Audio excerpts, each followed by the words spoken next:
Welcome to the Deep Dive. Today we're tackling a really fascinating and honestly super relevant topic. Yeah.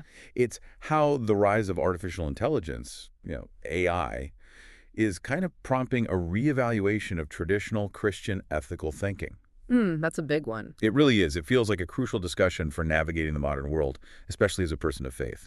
Absolutely. And for our conversation today, we're kind of jumping off from Kenny Jang's article, Beyond Binary Morality: How AI Challenges Traditional Christian Ethical Frameworks. Right. That was in Exponential, March 24th, 2025. Great piece. Exactly. And what we really want to dig into using Kenny's insights is how this growing presence of AI is, well, stretching our usual Christian understanding of right and wrong. That sort of good versus evil binary. Yeah, precisely. That often clear-cut framework. We want to explore what this actually means for you, for us, as we bump into AI more and more. So let's dive in. Okay, so the article starts off by pointing out something pretty foundational. For a long time, in religious thought, even philosophy, morality's often been framed in these really distinct terms, good versus evil, right versus wrong. Black and white. Pretty much. And this binary way of thinking, it historically gave pastors what felt like a pretty straightforward toolkit for guidance. Made sense. Clear lines. Yeah, they could point to these sharp contrasts, love versus hate, truth versus lies, selflessness versus selfishness, as like clear signposts for living right. You can totally see that in sermons, teachings throughout history. Very clear distinctions.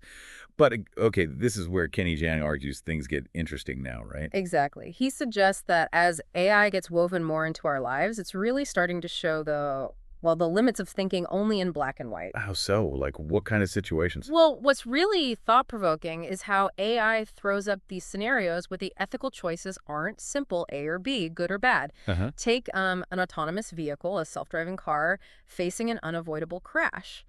Oh, yeah, the classic trolley problem, but real. Kinda, yeah. It doesn't have a good option versus an evil one. It's forced to make a split-second calculation, weighing different, frankly, imperfect outcomes. Maybe minimizing harm here means causing some harm there. That's a really powerful example. Hits home. The article had another one too, didn't it? Something about medicine. It did, yeah. Medical triage algorithms. These systems aren't just deciding who lives and dies in some abstract way. They have to juggle a whole mess of factors. Like what? Things like probability of survival, potential quality of life after treatment, and crucially the fact that resources, beds, doctors, whatever, are limited. So it's choosing between several, maybe bad or at least not ideal options? Precisely. It's often a choice between multiple less than ideal scenarios, not a simple good path versus a bad path. Okay, so these AI dilemmas, they really force us beyond just saying, that's right, that's wrong. They really do. They demand a more nuanced, maybe sophisticated grasp of ethical decision-making. It's about navigating these gray areas, grappling with the messiness of a lot of real-world situations. I can imagine some listeners hearing this and thinking, wait a minute, does this challenge biblical truth? Are we saying AI undermines, God's moral absolutes? That could be a worry. And that's a really, really important point to hit. The article addresses this head on. Yes. It reassures us that AI isn't like replacing God's moral order. Instead, it kind of highlights just how complex it can be to apply those timeless ethical principles in a fallen, imperfect world, as Scripture tells us. Okay, that's a key distinction. So AI isn't making new rules. It's just showing how tricky applying the existing ones can be sometimes. Exactly. And the piece points out that, Scripture itself talks about needing wisdom in these morally fuzzy spots. Like where? Well, think about James 1.5, asking God for wisdom. Or Romans 12.2, about being transformed by renewing our minds, not just conforming. And Proverbs 3.5-6, trust in the Lord, don't lean on your own understanding. All those point to needing discernment that goes beyond just simple rules for every single situation. That's a great connection. Yeah. The Bible doesn't give a flowchart for, say, autonomous vehicle ethics. Right. And the article draws a parallel to how theological understanding has adapted before. How so? Think about medicine. How our view of illness evolved from maybe purely spiritual causes to embracing medical science, or how discoveries in astronomy or genetics shifted interpretations of something. Yeah, okay. History shows precedent. Exactly. These show that refining our ethical understanding when faced with new knowledge isn't necessarily compromising faith. It's often about applying faith more thoughtfully to now. AI is just the latest thing prompting that kind of refinement. That helps frame it. Oh. Okay, shifting gears slightly. Another big worry that pops up with AI is moral agency. Does AI take away our ability to make moral choices or even like diminish our human dignity? Yeah, that's crucial. And the article is very clear here. AI might be a powerful tool, maybe even helping in decisions, but it lacks consciousness. It has no intention, no soul. Okay. So moral responsibility, that stays firmly with us. Humans, the ones who design it, deploy it, use it, period. The accountability rests with people. So what's the church's role then? How can it guide the use of AI ethically in a way that honors God and upholds, human value? The church has a massive role. It's Yeah. about equipping people, its members, to think critically, ethically about AI. Got it. The article gives a good example. A church using AI, say, for scheduling pastoral visits. Okay, practical. The key is making sure AI is just a tool for efficiency. It can't replace the genuine human connection that's core to pastoral care. AI supports, it doesn't substitute. Right, you don't want an algorithm deciding who gets a visit based on data points instead of a pastor's relationship and intuition. Exactly. And the article also flags concerns about AI in really high-stakes decisions, healthcare, maybe even criminal justice. Yeah. The bottom line has to be that AI never gets used in a way that devalues people.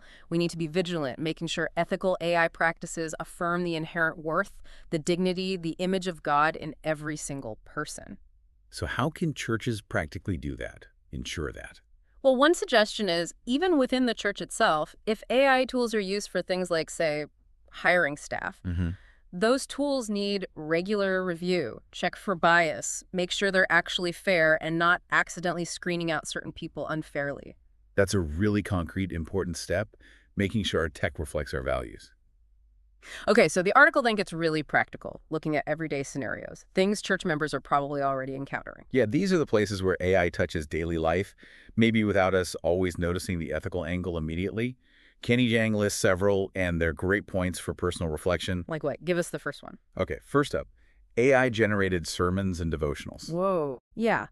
The question is, if we lean on AI for this, does it potentially, I don't know, dull our own spiritual discernment, our sense of divine inspiration? That's really thought-provoking. Could we become passive consumers of faith, content generated by a machine? That's the kind of question it raises, exactly. Then there's AI in the workplace. Okay. How should Christians respond when AI is used for monitoring, hiring, maybe even promotions? What about privacy, fairness in our jobs? Yeah, algorithms making decisions about our livelihoods, big implications there. And what about information, like social media? Right. AI and social media algorithms. Should we, as people of faith, be more aware of how AI curates what we see? How it might be shaping our beliefs, our behaviors, how we interact online? Have you noticed how your feed just seems to show you more of what you already agree with? Totally. That's often these algorithms trying to keep you engaged by feeding you stuff you like. Yeah. But it can create echo chambers. Definitely limits exposure to different views. Okay, what else is on the list?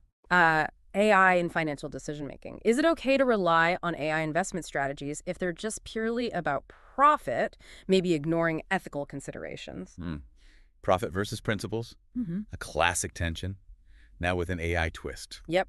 And there's AI-powered facial recognition, security versus privacy, personalized experiences versus potential misuse. It's popping up everywhere. True. And the next one feels incredibly relevant right now. AI and misinformation. Yeah. Fake news, deep fakes, getting scarily realistic. Mm-hmm. How do believers practice discernment in that environment? Oh, yeah. Critical thinking, grounding in truth. It's more vital than ever when AI can make deception so easy. And then it moves into really sensitive territory. AI and healthcare recommendations. Especially around things like end-of-life care or maybe even genetic modifications down the line. Huge ethical questions there. Absolutely. AI processes data, but it lacks compassion, empathy, the human touch needed for those decisions. Right. And finally, the article mentions AI in mental health support. Chatbots versus pastors. Kind of. The rise of AI chatbots offering support versus the traditional role of human pastoral counseling. Can an AI provide real emotional, spiritual support? Or should human connection stay central, especially in the church?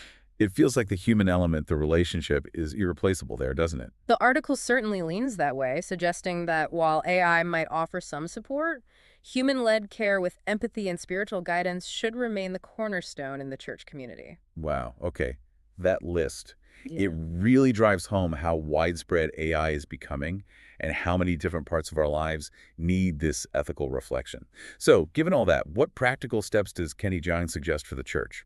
How can we engage AI ethically, biblically? He outlines 3 key approaches, really practical ones. First, develop theological guidelines on AI use. Okay, like official positions? Could be church-wide statements, maybe discussions at the denominational level, equipping leaders with resources to actually understand AI's implications for Christian ethics. So get ahead of it, basically. Yeah. An example might be a church leadership team creating their own little guide on technology ethics, making sure any AI tool aligns with their core values and pastoral care priorities. That sounds really proactive. Good. What's the second step? Second is to promote digital discernment among the congregation. Among everybody. Yeah, like Okay. maybe small group studies looking at how AI influences daily life, Mhm. teaching biblical principles for evaluating technology, encouraging thoughtful engagement, not just blind acceptance or total rejection. So equipping the people in the pews to think critically. Exactly. The article suggests maybe a youth group digging into AI-generated social media content and practicing how to apply biblical discernment to it. Of that. Empowering individuals. Okay, and the third point. The third is to use AI strategically to enhance, not replace, ministry. Okay, the support versus substitute idea again? Right.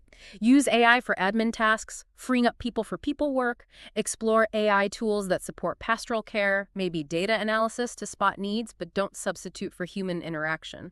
Use it responsibly in research, counseling support, outreach. Any examples there? Yeah, like maybe using AI translation tools to help connect with multilingual parts of the congregation. Using the tech to bridge gaps, not create distance. So it's about being intentional.